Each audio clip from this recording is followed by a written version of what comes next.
자, 정당한 이유 관련해서 두 번째입니다. 자, 법원의 판례를 신뢰했다고 했을 때 보통은 정당한 이유가 있다고 보는데요. 밑에 판례 보면 자, 대법원의 판례를 믿었죠. 근데 그 대법원의 판례가 사안을 달리하는 사건이다. 그리고 세모. 이것은 그 오인에 정당한 이유가 없다고 봤습니다. 자, 세 번째, 허가 범위를 뛰어넘었을 때도 역시 착오의 정당한 이유가 없다고 봅니다.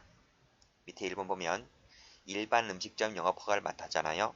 근데 실제로는 주류를 판매하기도 했었어요. 그랬을 때 19세 미만 청소년을 고용하면 안 되죠. 이거 세무 채워보시고 따라서 착오의 정당한 이유가 없다. 자, 민간 자격 관리자 자격증을 가진 사람입니다. 요거 밑줄 그시고 그 다음에 3번도 활법 밑줄 그시고 근데 어떻게 했나요? 이 민간 자격증 가진 사람이 한의사가 할 수 있는 침수론을 개설할 수 있나요? 허가범위 넘었죠. 그래서 무면허 의료행위가 되고요. 자, 활법이라는 사회체육 지도자 자격증을 가진 사람이 정형외과에서 하는 척추 교정 시술을 할 수가 있어요? 허가범위 넘었죠? 정당이 없다고 봤습니다. 자, 피고인이 세무서에 탐정업, 신부름, 대행업에 관한 사업자 등록을 했다 하더라도 이게 무슨 얘기냐? 피고인이 탐정업을 하려고 합니다. 근데 공무원에게 물어봤어요. 탐정업을 해야 되는데 어떤 절차가 필요하냐고 뭐 등등등 물어보니까 공무원이 하는 말이 탐정업은 인허가사항 등록사항이 아닙니다. 이렇게 답변했다는 거예요. 그 당시에는 지금은 모르겠어요. 어떻게 되는지. 자, 그래서 이 사람이 인허가 등록을 뭐 이런 것을 신뢰하고 이 관련 사업자 등록을 마쳤고 그리고 나서 탐정업 일을 하는데 이 사람이 뭘 했습니까? 탐정업 소재 탐지 세모 사생활 조사를 했다는 거예요. 자, 담당 공무원은요. 인허가 사항 등록 사항이 아니라고만 얘기했지 탐정업의 이런 것도 해도 됩니다. 이렇게 말한 적이 없어요. 그쵸? 그래서 이 피고인이 그 허가 범위를 뛰어넘어서 한 것은 뭐다? 착오의 정당한 이유가 없다고 봤습니다. 자, 5번 문제. 건축업 면허 없이는 시공할 수가 없다는 거예요. 즉 면허증이 있어야지 시공할 수 있는 건축공사였던 사건인데 피고인이요. 타인의 건설업 면허를 대여받았다. 타인 겁니다. 세무 쳐보시고. 그래서 그 명의로 시공하였다는 것은 무면허죠. 무면허.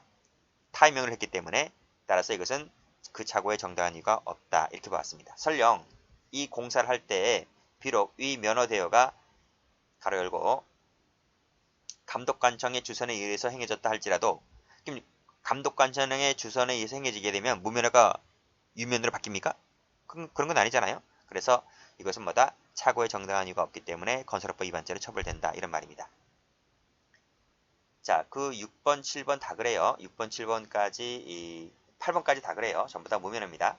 자, 6번도 보시게 되면 쭉 읽어보시고요. 그리고 뭐가 나와 있습니까? 무허가 업자 나와 있죠? 세무 쳐보시고 3번, 7번도 무면허라 나와 있습니다. 세무 쳐보시고 전부 다 착오의 정당한 이유가 없다고 봤습니다. 8번도 마찬가지입니다.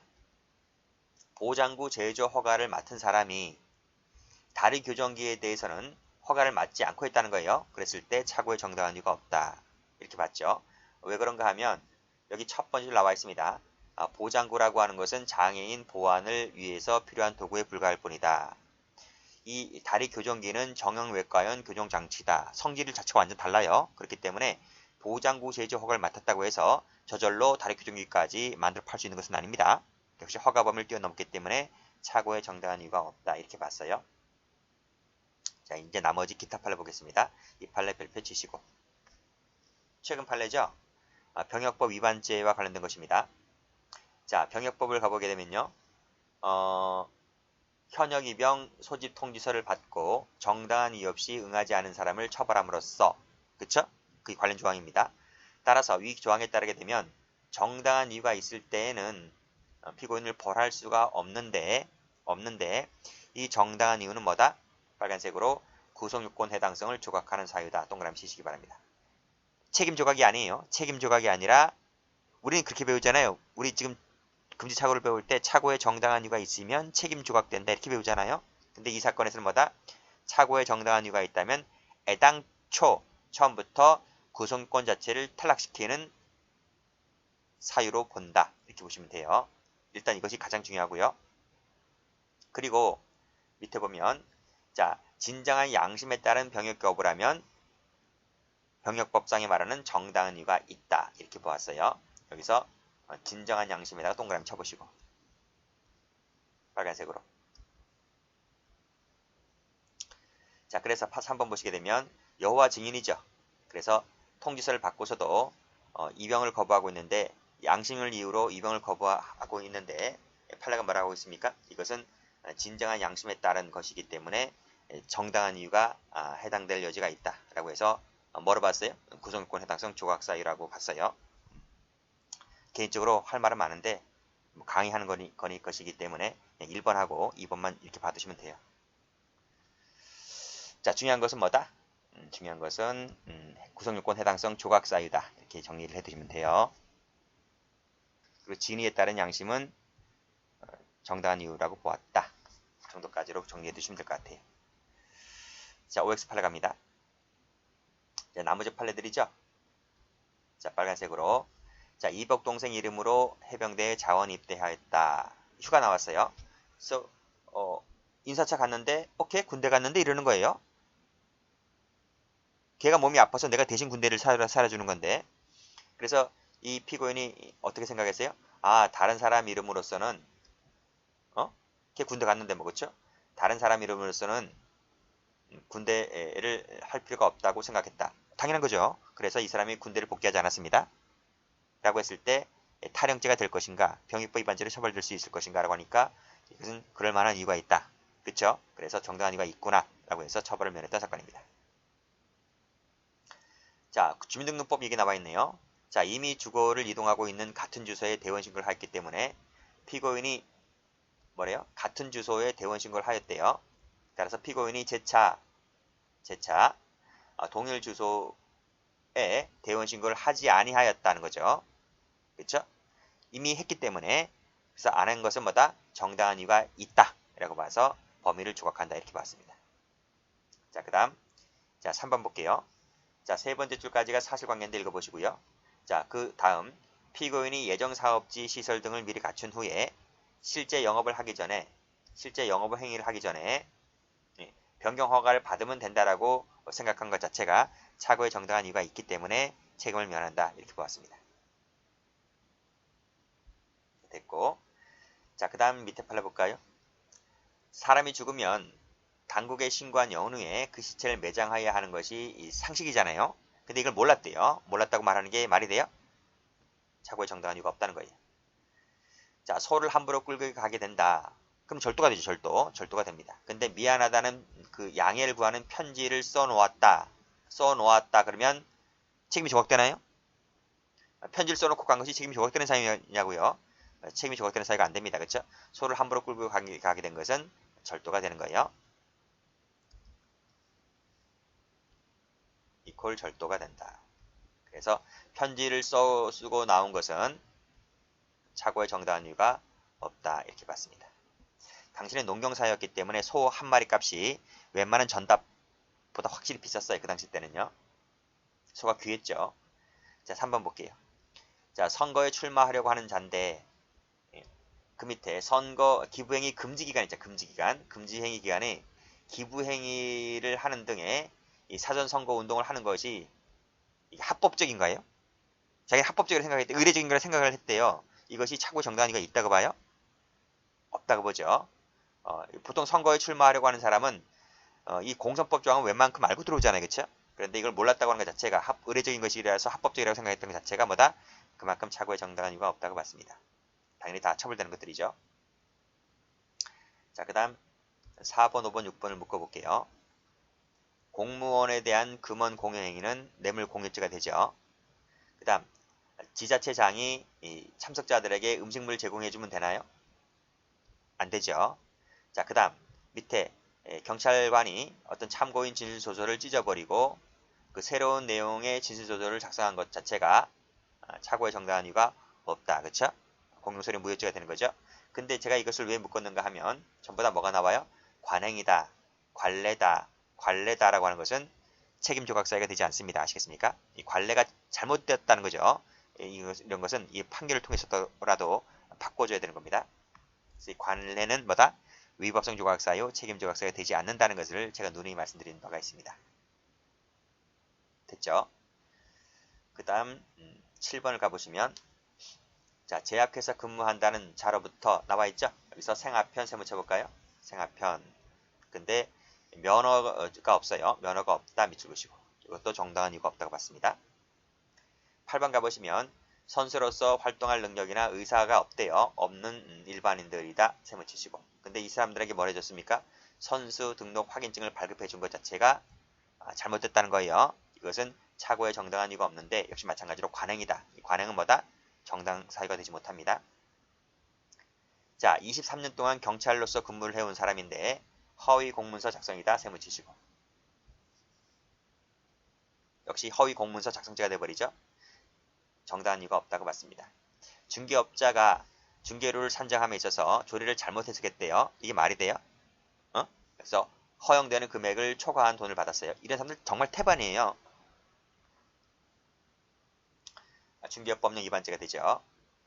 자, 임대업자라 할지라도 일방적으로 단전단수를 하면 됩니까? 단전단수는 우리 앞에서 많이 배웠잖아요. 착오에 정당한 이유가 없다고 봤고 그래서 함부로 단전단수를 못해요. 자, 밑에 보면 카메라 특허권자에게 대가를 지불하고 사용 승낙을 받았다 할지라도 불법 교육이 허용됩니까? 당연히 허용이 안 되지. 돈 주면 끝입니까? 대가를 지불하면 불법 교육이 정당한 교육으로 바뀝니까? 그건 아니잖아요. 초등학교 교사인 피고인이 13세 미만자다. 그쵸? 성적행위 그쵸? 정당한 이유가 있습니까? 자, 공무원이 그 직무에 관하여 실시한 봉인 등의 표시를 효력이 없다라고 생각하고 찢어버리면 됩니까? 떼버리면 됩니까? 말이 안 되죠? 착오의 정당한 이유가 없다고 봤습니다. 그래서 공무상 표시 무효죄가 됩니다. 공무원이 그 직무에 관하여 실시한 봉인 등의 표시가 뭔가요? 빨간 딱지만 해, 빨간 딱지. 그쵸? 자기 집 왜 빨간 딱지에 붙여졌어요? 그걸 막 떼어내면 돼요? 법률성 효력이 없다고 믿고 정당한 이유가 없기 때문에 공무상 표시 무효죄가 되는 것 강론 가면 다 나옵니다. 정기강령물을 등록하지 않고 발행하면 되나요? 등록하고 발행해야 되지. 그 밑에 문제가 제기된 바가 없었다는 것만으로 정당한 이유가 있다고 볼 수가 있습니까? 없다고 봐야 되겠죠. 관련법 위반죄로 처벌됩니다. 자, 그 다음 16번 법원 행정고시에서 나온 적이 있었는데 과거 지방선거입니다. 과거 세무 쳐보시고 처벌되지 않았대요. 과거 지방선거에서는 똑같은 홍보물을 사용하였지만 처벌되지 않았다는 거예요. 그래서 이 사람이 위반됨을 알지 못하였다는 이유만으로 똑같이 이거를 선거 홍보물을 사용했었던가 봐요. 라고 하는 것은 정당한 이유가 없다. 여러분, 과거 지방선거는 하루 이틀 전 얘기가 아니라 4년 전 얘기예요. 4년 전 얘기. 여러분, 그 관련법, 이 법 중에서 제일 많이 바뀌는 법 중에 하나가 뭔지 아세요? 선거법 위반, 공선법입니다. 공선법. 국회의원들도 자기네와 관련되어 있기 때문에 그 법은 제일 첨예하게 여당과 야당이 첨예하게 대립되어 있는 부분이어서 개정이 엄청나게 많이 돼요. 제가 예전에 헌법 공부를 할 때 제일 짜증나는 것이 부속법령 중에서 이 공선법이었습니다. 왜 그렇게 개정이 많이 되는지 1년에 몇 번 개정이 되는지도 몰라요. 여러분 경찰학개론에서 경찰학개론이 제일 개떡같은 과목이죠. 법이 엄청 바뀌잖아요. 그래서 그 강의하시는 강사분들도 책을 부지런한 사람들은 1년에 책을 2번씩 3번씩 개정판 냅니다. 왜? 법이 엄청 잘 바뀌기 때문에. 그럼에도 불구하고 보세요. 이게 4년 전 얘기잖아요. 그렇죠? 그럼 법이 도대체 몇 번 바뀌었을까요? 한 몇십 번 바뀌었을걸요? 근데 과거에는 처벌받지 않았으니까 이번에도 당연하겠지? 그런 게 어디 있어요. 그러니까 이 선거 홍보물을 배부를 할 때는 배부하기 직전에 뭐다? 다시 확인해 봐야 돼요. 법에 저촉되는지 아닌지를. 그걸 몰랐다는 게 말이 안 되는 거예요. 판례도 뭐다? 착오에 정당한 이유가 없다고 봤어요. 자, 17번. 학생의 동의를 받아서 학교회관에 들어갔대요.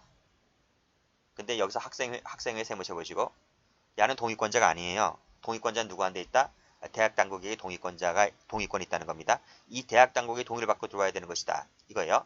따라서 학생회의 동의가 있어서 그 침입이 위법하지 않았다 믿었다 할지라도 착오에 정당한 이유가 없다. 건조물 침입죄로 처벌됩니다. 그 다음 이 사업자 쪼개기라고 하는 것이 뭐냐면 동일인 한도를 초과하는 대출을 말해요. 파란색으로 사업자 쪼개기 세무 치시고. 그러니까 다른 사람의 명의를 빌려서 그들 사이 형식적으로만 공동투자의 약정을 맺고 동일인 한도를 초과하는 대출인데 이건 불법입니다. 이것이 관행적으로 이루어졌다 할지라도 이것은 정당한 이유가 되지 못한다는 판례이고요. 그래서 사업자 쪽에게는 뭐다? 책임 조각 사유가 안 된다. 이렇게 보시면 돼요. 자, 그리고 19번은 두 번째 줄 끊으시고 이건 강론책 공부하신 분들은 알 텐데요. 여기서 갑학교 밑줄, 을학교 밑줄 그시고 그쵸? 뭔데요? 교부회계 세무 쳐보세요. 교부회계는 뭡니까? 용도가 특정된 물건입니다. 그쵸? 그래서 반드시 그 용도로만 써야 되는 거예요. 갑학교 교부회계라고 하면 갑학교 교부회계 자금으로만 써야 되는 것이지 다른 쪽으로 전용해서는 안 돼요. 근데 전용했다는 거죠. 라고 했을 때 착오에 정당한 이유가 없다. 그러면 사립학교법 위반죄 처벌됩니다. 아시겠죠? 됐죠? 여기까지 합니다.